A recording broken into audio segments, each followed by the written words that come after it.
Hello everybody! Now I'm going to show you how to do number 19 on your Solve Quadratics by Factoring worksheet.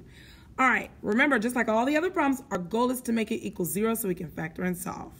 So in order for it to equal 0, I have to do the inverse operation of what I see. I see a positive 8, I'll subtract 8. So then I'll bring down my x, and obviously 7x squared and negative 8, they're not like terms, so just write it out. All right, again, I want it to equal 0, but I have that x right there. To get rid of it, inverse operation, negative x. So now it equals 0, and I will have to, of course, negative 8 minus x. They're not like terms, so I can't subtract them from each other. So now I'll write it out in standard form. I'll have 7x squared minus x minus 8. Now, looking at this trinomial, will I use find two numbers that work or the area model? As you can see, my a is not 1, so I will be using the area model method. All right, so I'm going to draw my area model, put the first term in the first box, last term in the last box, multiply my a times c, which gives me negative 56. So now I have to figure out what multiplies to equal negative 56, but you add the same two numbers and get the b value, which is negative 1. The two numbers that work is negative 8 and 7. So that's what's going to go in my empty boxes.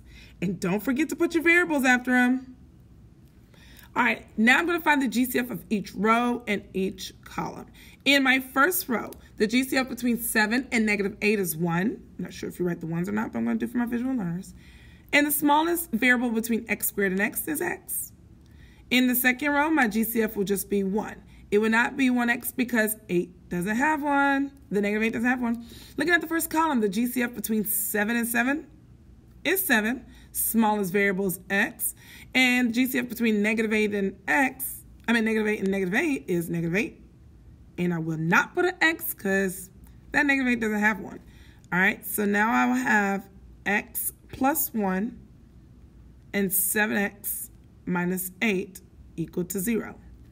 So now I'll set each factor equal to 0 so I can solve for x.